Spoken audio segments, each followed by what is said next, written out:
Oh, good one, Frank. Alistair Fritwell, 1691 to 1747. Well, this is the oldest yet. It's perfect for my project.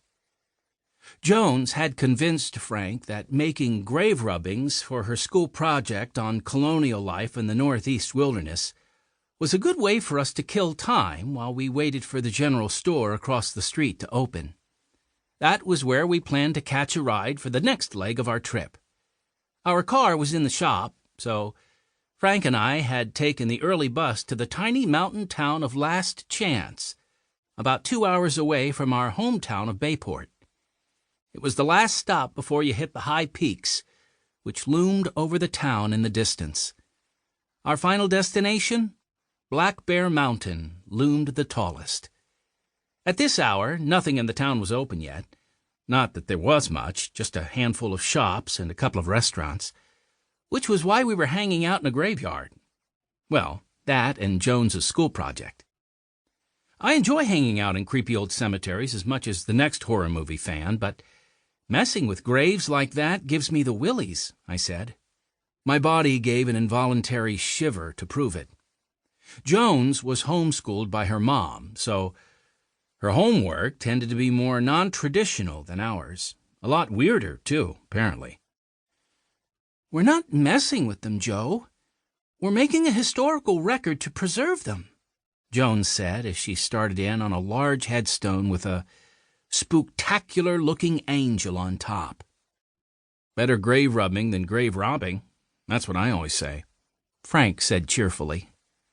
Besides, you're the person who's using someone's grave as a lounge chair.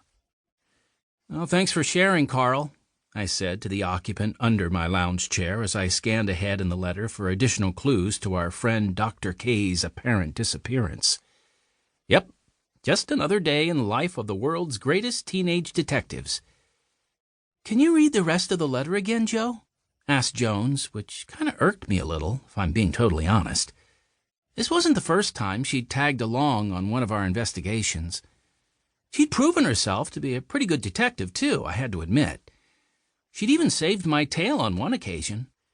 The only problem was that when she tagged along with us, I was the one who ended up feeling like I was tagging along with them. The Hardy Boys had always been a detective duo, and I wasn't thrilled about Jones turning it into a trio, or feeling like the third wheel in my own outfit. Jones wasn't Frank's ex because they didn't still like each other. All you had to do was see them making googly eyes at each other from behind their tombstones to figure that part out. They'd probably still be making googly eyes at each other all over Bayport, too, if Jones's mom hadn't gummed up the works for them by moving away. They'd stayed good friends, though, and she now lived closer to Black Bear Mountain than we did.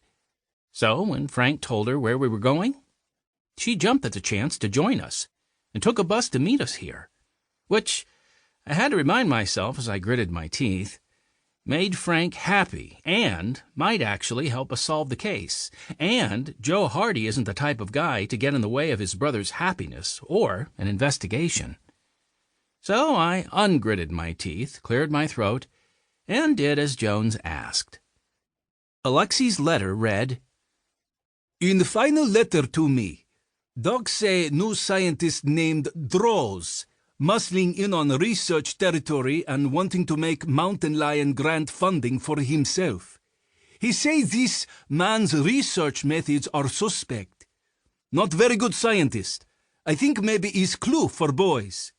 Doc sends me letter here every 5 or 6 weeks to remind me of home.